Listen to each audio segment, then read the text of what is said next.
Partout où vous êtes et vous entendez ma voix, je vous salue dans le beau et précieux nom de notre Seigneur Jésus-Christ. Que la paix et la grâce de Dieu vous soient multipliées.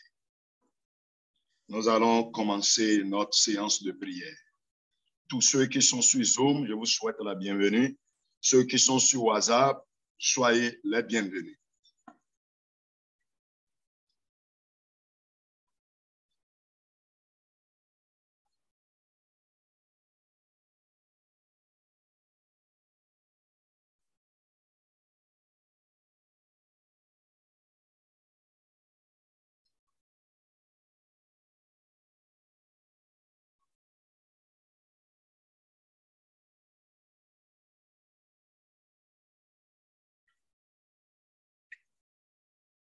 Prions ensemble. Père céleste, nous te bénissons, nous te louons, nous te glorifions pour tout ce que tu nous fais. Merci pour toute ta grâce. Merci pour ce merveilleux jour que tu nous accordes. Merci pour toutes ces séances de prière au travers desquelles tu nous diriges, tu nous bénis, tu nous transformes, tu nous touches. Et cette nuit, tu ne manqueras pas de nous visiter. Dieu de gloire, toi qui es au ciel et qui surveille et supervise tout sur la terre. Regarde tous les bien-aimés partout où ils sont maintenant et exauce nos prières cette nuit dans le nom de Jésus-Christ. Seigneur, nous te remercions. Au nom de Jésus, nous avons prié. Amen. Avant de commencer le programme de cette nuit, je tiens à passer cette annonce très importante.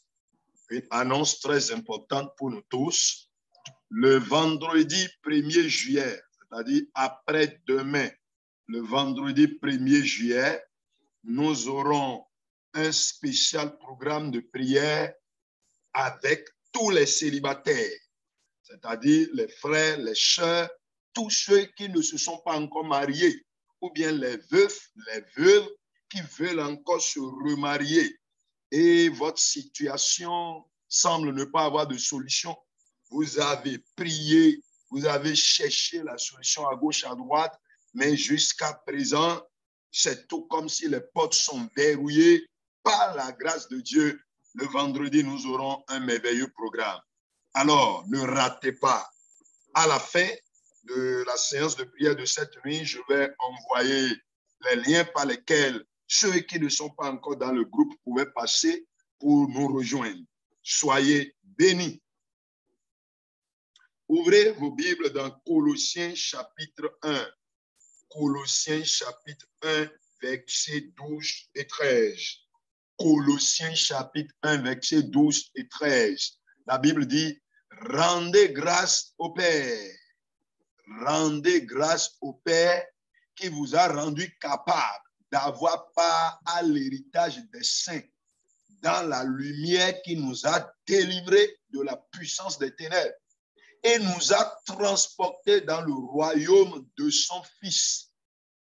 Rendez grâce au Père qui vous a rendu capable d'avoir part à l'héritage des saints dans la lumière, qui nous a délivrés de la puissance des ténèbres et nous a transportés dans le royaume du Fils de son amour. Amen. Sachons que le royaume céleste existe. De la même manière, le royaume terrestre existe. Nous sommes nés sur cette terre. Nous sommes nés sur la terre. Du coup, nous sommes dans le royaume terrestre. Mais bien qu'étant sur la terre, nous pouvons entrer dans le royaume céleste, demeurer dans le royaume céleste et jouir des avantages du royaume céleste. Et cette nuit, quelqu'un rentrera dans le royaume céleste, ou bien celui qui était déjà rentré, il demeurera et il jouira des bonheurs, des avantages, des bénéfices du royaume céleste dans le nom de Jésus-Christ. Et tous ceux qui sont sur Zoom, si vous entendez ma voix, désactivez vos micros et dites un grand Amen pour la gloire de notre Père céleste. Amen, amen. Lisons Matthieu chapitre 6. Matthieu chapitre 6, verset 33. Matthieu 6, 33. La Bible nous dit, cherchez premièrement le royaume et la justice de Dieu. Cherchez premièrement le royaume. Donc, il y a le royaume. Il y a le royaume de Dieu. Il y a le royaume céleste. Il y a le royaume de l'Emmanuel. Il y a le royaume du roi des rois. Le royaume du roi des rois. Cherchez premièrement le royaume et la justice de Dieu. Et toutes ces choses vous seront données par-dessus. Amen. Nous allons voir deux grandes choses avant de commencer la prière. Deux grandes choses avant de commencer la prière. Premièrement, nous allons voir le royaume terrestre et ses problèmes. Le royaume terrestre et ses problèmes.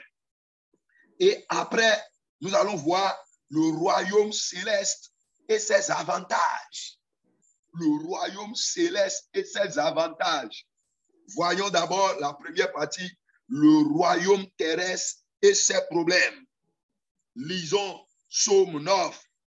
Psaume 9, ça peut être au verset 18 chez certains, ça peut être au verset 17 chez d'autres. Psaume 9, verset 18 chez certains ou verset 17 chez d'autres. Chez moi, verset 18, la Bible dit, non, lisons le verset 17. Le verset 17. L'Éternel se montre, il fait justice, il enlace le méchant dans l'œuvre de ses mains. Il enlace le méchant dans l'œuvre de ses mains. Les méchants se tournent vers le séjour des morts. Vous voyez? Donc, sur la terre, c'est les méchants. Les méchants. Le royaume terrestre est rempli de méchanceté. De méchanceté. Dans nos familles, vous allez voir des frères qui font preuve de méchanceté. Méchanceté, les uns envers les autres. Dans des foyers, vous allez voir la méchanceté. Au service, la méchanceté. Au marché, la méchanceté. C'est la terre, le royaume terrestre qui est rempli de ces actes de méchanceté. Il y a 7 choses que nous allons voir dans le royaume terrestre et 7 choses que nous verrons aussi dans le royaume céleste. Voyons Genèse 37, verset 20. Genèse 37, verset 20. J'espère que vous avez votre Bible et vous ouvrez avec moi. Genèse 37, verset 20. Est-ce que vous avez ouvert votre Bible? Ouvrez votre Bible. Je vous attends. Ouvrez votre Bible. Je vous attends. Genèse 37, verset 20. J'attends les derniers. J'attends les derniers. Sachez-le, c'est la Bible qui nous révèle tout. La Bible nous révèle tout. Genèse 37, verset 20. Les frères de Joseph disaient, maintenant, venez maintenant. Tuons-le. Il dit, venez maintenant. Tuons-le. Et jetons-le dans une des citernes. Nous dirons qu'une bête féroce l'a dévoré. Et nous verrons ce que deviendront.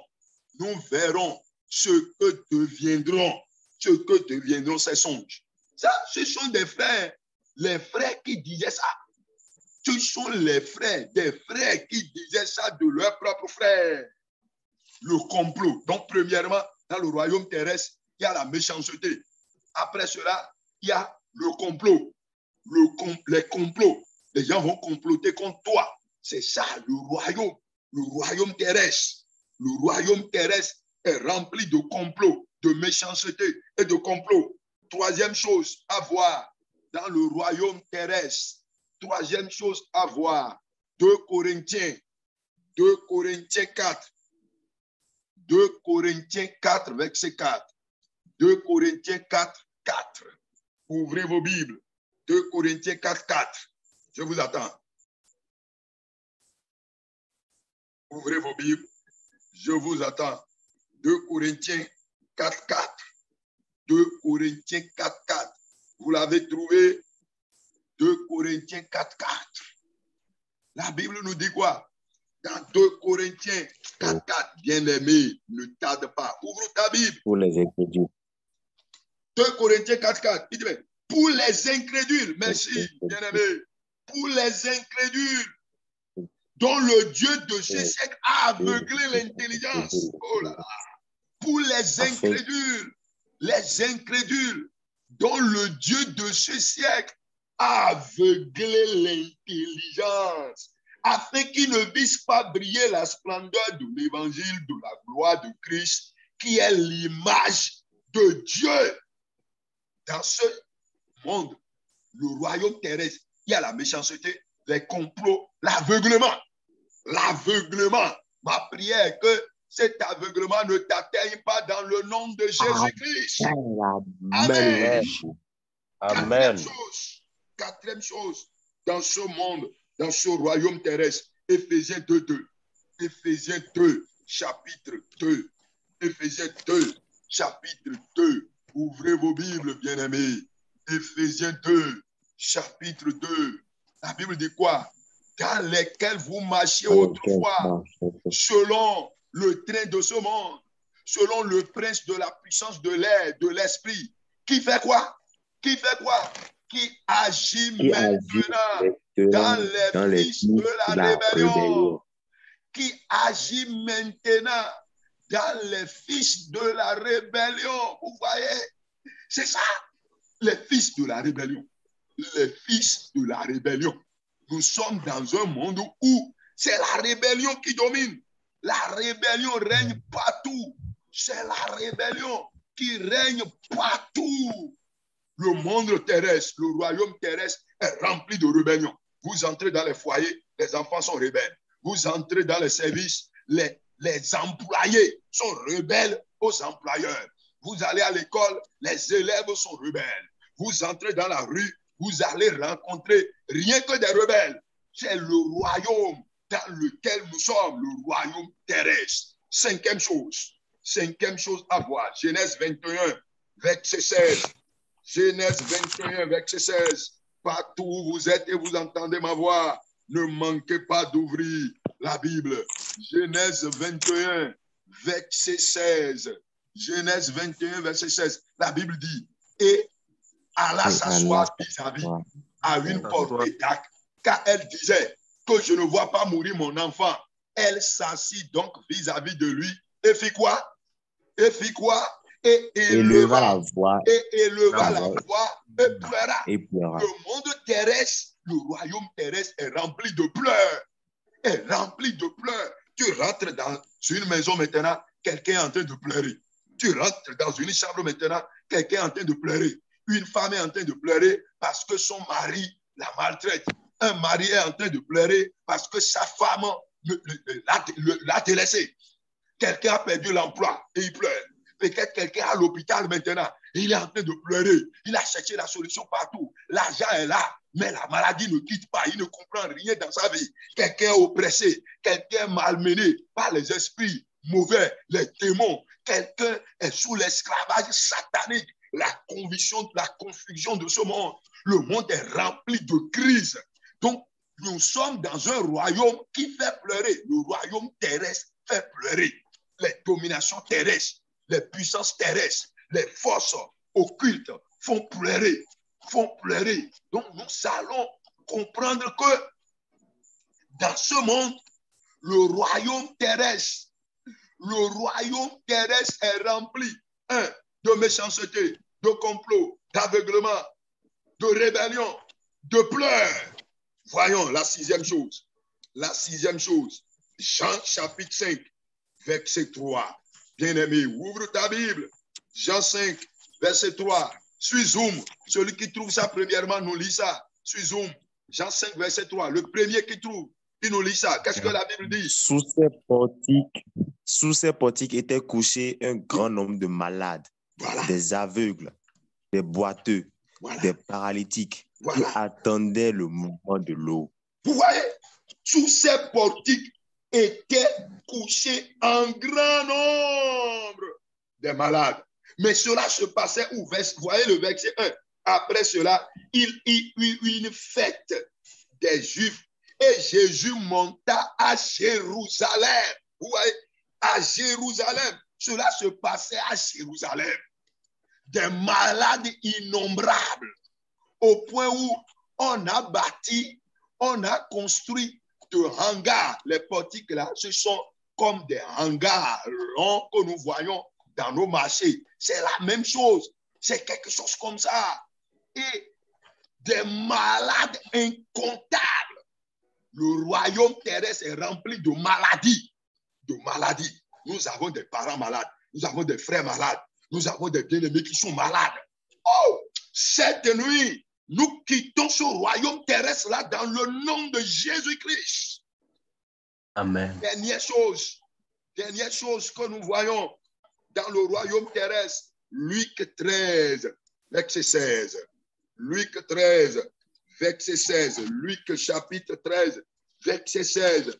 La Bible nous dit, dans Luc 13, verset 16, et cette femme qui est une fille d'Abraham, et que Satan tenait lié depuis combien de temps? 18 ans. Ne fallait-il pas la délivrer de cette chaîne le jour du sabbat? Le royaume terrestre est rempli d'esclavage démoniaque. Le diable a lié plusieurs. C'est comme ça que tu vas voir. Des gens sont possédés. Des gens sont à l'église mais pourtant ils sont possédés. Des gens travaillent pour Dieu, mais pourtant ils sont possédés. Des hommes possédés, des femmes possédées. D'autres se croient serviteurs de Dieu, mais ils sont possédés. Ils sont remplis de démons. Leur vie, des vies remplies de démons. Ah, je commande maintenant tout démon dans ta vie. Décampe de là dans le nom de Jésus-Christ. Les esprits de maladie, les esprits d'échec, les maris de nuit, les femmes de nuit. C'est ça. Les gens sont remplis de démons. Des foyers sont remplis de sorcellerie, de démons. Des gens viennent à l'église, ils sont assis sur des bancs, mais leurs vies sont remplies de démons. Des foyers remplis de démons. C'est le royaume terrestre. Certains sont malades, mais la maladie n'est pas physique. C'est une maladie extraordinaire, une maladie envoyée par les agents de Satan.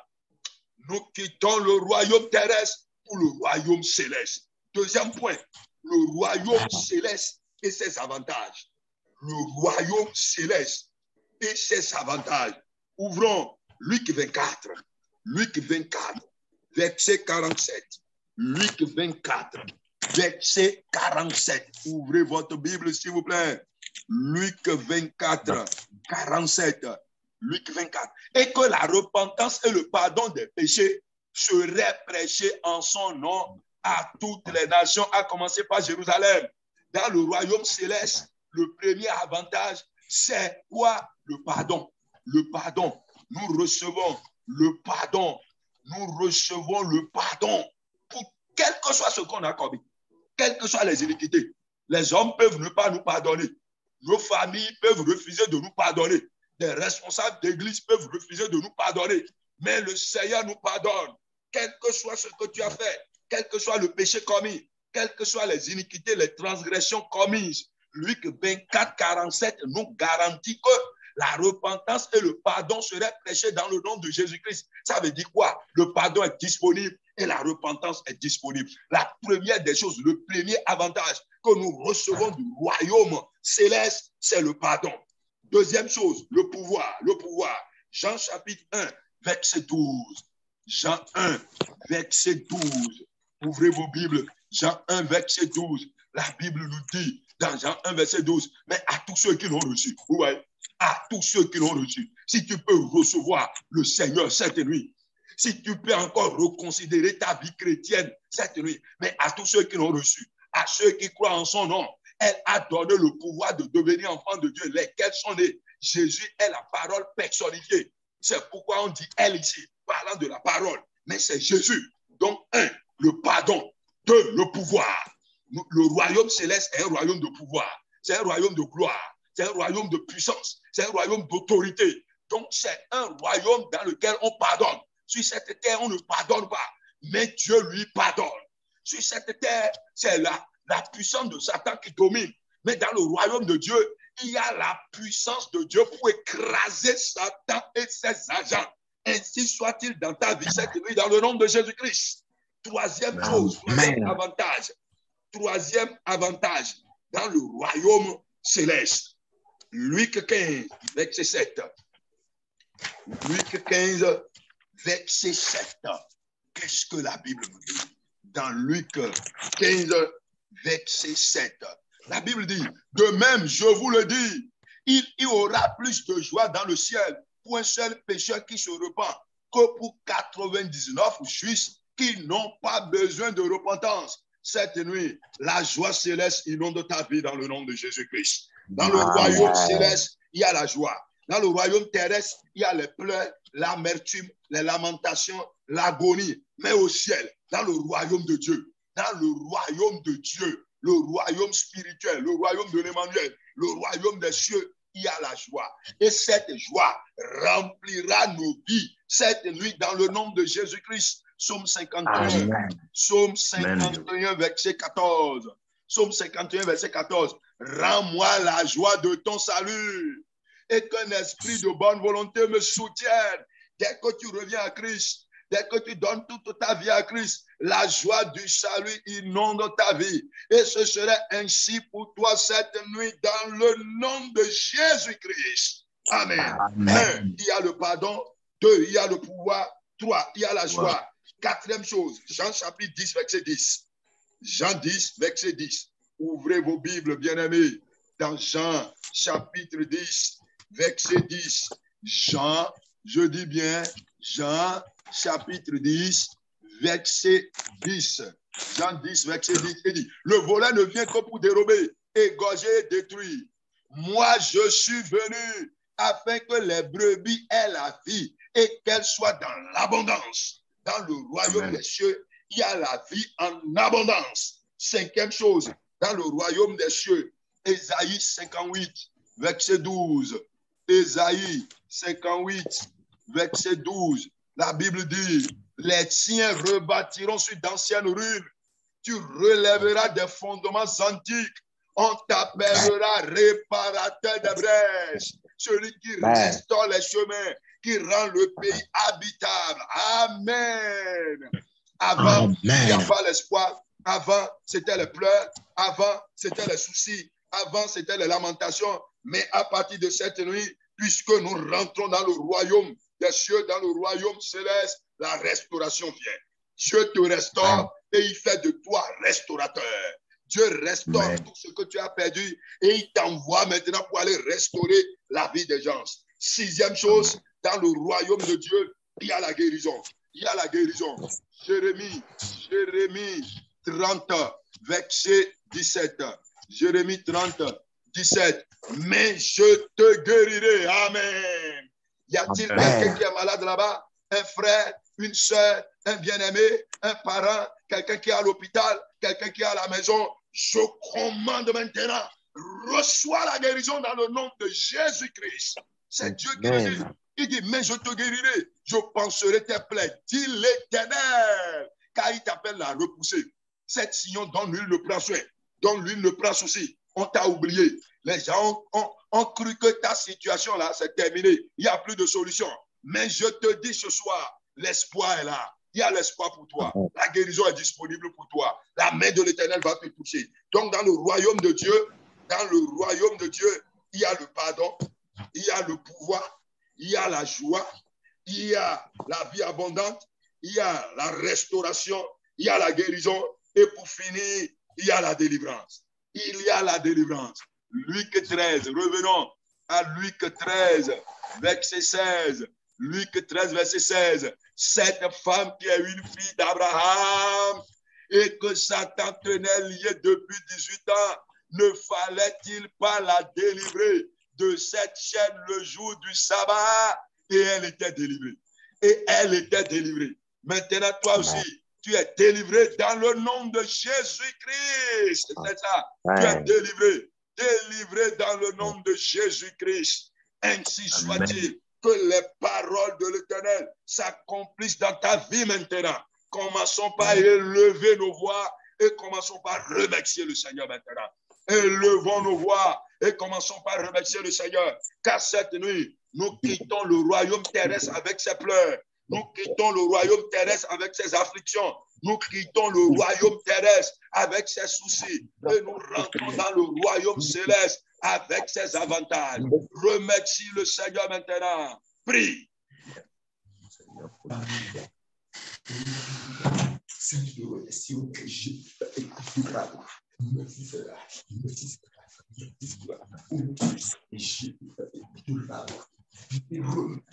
Jésus pour la grâce que tu m'accordes de pouvoir transporter, de pouvoir quitter le monde céleste, de pouvoir quitter le monde terrestre pour aller dans le monde céleste, de pouvoir quitter les pleurs de ce monde-là, pour pouvoir rentrer dans la joie de ta maître. Je te remercie pour cette grâce. Je te remercie pour cette grâce. Je te remercie pour cette grâce. Merci Seigneur. Seigneur, merci Seigneur. Mon Père, mon Père.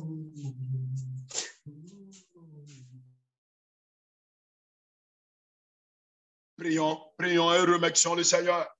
Prions et remercions le Seigneur. Prions et remercions le Seigneur.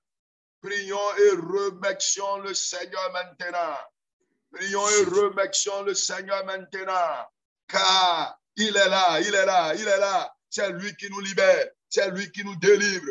C'est lui qui nous délivre. Il nous sauve de toutes les œuvres qui nous condamnent. Remercions-le, remercions-le, remercions-le, remercions-le. Au nom de Jésus, nous avons prié. Colossiens 1, verset 13. Colossiens 1, verset 13. Il nous a délivrés. Celui qui nous a délivrés, il nous a délivrés de la puissance des ténèbres. C'est le péché. La puissance des ténèbres a pour fondement le péché. Tu vas prier maintenant. Dis Seigneur, cette nuit, je vais être libéré des péchés. Je vais être libéré des liens des péchés. Prie maintenant. Seigneur, cette nuit, je veux être libéré des liens des péchés. Prions maintenant. Prions maintenant. Oh Dieu de gloire, cette nuit, je veux être libéré des liens des péchés. Prions maintenant dans le nom de Jésus-Christ. Prie maintenant. Je veux être libéré des liens des péchés. Je veux être libéré des liens de péché. Je veux être libéré des liens de péché. Prie maintenant. Je veux être libéré, libéré, libéré, libéré des liens de péché. Je veux être libéré. Il nous délivre de la puissance des ténèbres. La puissance des ténèbres a pour fondement le péché. Le péché, le péché. La puissance des ténèbres a pour fondement le péché. La puissance des ténèbres a pour fondement nos iniquités. La puissance des ténèbres a pour fondement nos transgressions. La puissance des ténèbres a pour fondement nos hypocrisies. Acte 5:31. Acte 5:31. Dieu l'a élevé par sa droite comme prince et sauveur pour donner à Israël la repentance et le pardon des péchés. Amen. Prie maintenant et dis Seigneur, pardonne-moi cette nuit. Pardonne-moi cette nuit. Qu'est-ce qui te condamne? Qu'est-ce qui t'accuse devant le Seigneur? Qu'est-ce qui t'accuse devant le Seigneur? Demande pardon maintenant. Qu'est-ce qui t'accuse devant le Seigneur? Demande pardon maintenant. Qu'est-ce qui t'accuse devant le Seigneur? Demande pardon maintenant. Qu'est-ce qui t'accuse? Dis Seigneur, pardonne-moi. Seigneur, pardonne-moi. Seigneur, pardonne-moi. Cette nuit, Seigneur, pardonne-moi. Prions maintenant. Oh Seigneur, pardonne-moi. Seigneur, pardonne-moi. Seigneur, pardonne-moi. Seigneur, pardonne-moi. Pardonne mes péchés. Dieu l'a élevé par sa droite comme prince et sauveur pour donner à Israël, pour donner à toi, pour te donner la repentance et le pardon des péchés. Les erreurs commises dans le passé, les erreurs commises, l'hypocrisie dans laquelle tu t'es enfoncé, les bouts de péché dans lesquels tu es rentré, les relations de péché que toi-même tu as occasionnées. les relations de péché que toi-même tu entretiens, les relations de péché dans lesquelles toi-même tu t'es engagé. Tu t'es engagé dans les relations de péché. Dis Seigneur, cette nuit, aie pitié de moi. Le Père Céleste est prêt à pardonner. Il est prêt à pardonner. Dans Colossiens 2, verset 14, la Bible dit, il a effacé l'acte dont les ordonnances nous condamnaient et qui subsistait contre nous. Et il l'a détruit en le clouant à la croix. Et tu dis Amen. Ah, le Seigneur, il est prêt, il est prêt. Il est prêt à tout pardonner. Il est prêt à tout effacer. Il efface tout, il efface tout. Seigneur, efface mes condamnations. Efface les accusations. Les accusations que le diable et ses agents brandissent contre moi. Les accusations. Seigneur, efface les accusations que Satan et ses agents brandissent contre moi. Les accusations que Satan et ses agents brandissent contre moi. Père Céleste, efface-les. Père Céleste, efface-les. Père Céleste, efface-les. Père Céleste, efface-les. Au nom puissant de Jésus-Christ, nous avons tous prié. Et tout le monde dit Amen. Jean 1,12. Jean 1,12. Mais à tous ceux qui l'ont reçu, à ceux qui croient en son nom, est-ce que tu crois au nom de Jésus-Christ cette nuit? Dis Seigneur Jésus-Christ de Nazareth, je crois en ton nom. Je crois en ton nom. Dis-le, dis-le. Seigneur, je crois en ton nom. Seigneur, je crois en ton nom. Seigneur Jésus, je crois en ton nom. Oh Seigneur Jésus, je crois en ton nom. Prie maintenant. Seigneur Jésus, je crois en ton nom. Oh Seigneur Jésus, je crois en ton nom. Bien-aimé, prie, prie, prie, prie maintenant. Je crois en ton nom. Je crois en ton nom. Oh Seigneur, je crois en ton nom. Seigneur, je crois en ton nom. Oh Seigneur, je crois en ton nom. Seigneur, je crois en ton nom. Prie maintenant. Seigneur, je crois en ton nom. Oh Seigneur, je crois en ton nom. Seigneur, je crois en ton nom. Seigneur, je crois en ton nom. Seigneur, je crois en ton nom. Seigneur, je crois en ton nom. Seigneur, je crois en ton nom. Je crois en ton nom. Seigneur, je crois en ton nom. Je crois en ton nom. À tous ceux qui l'ont reçu. À tous ceux qui l'ont reçu. À tous ceux qui l'ont reçu. À tous ceux qui l'ont reçu. Elle a donné le pouvoir. Seigneur, injecte dans ma vie maintenant le pouvoir. Le pouvoir dans le royaume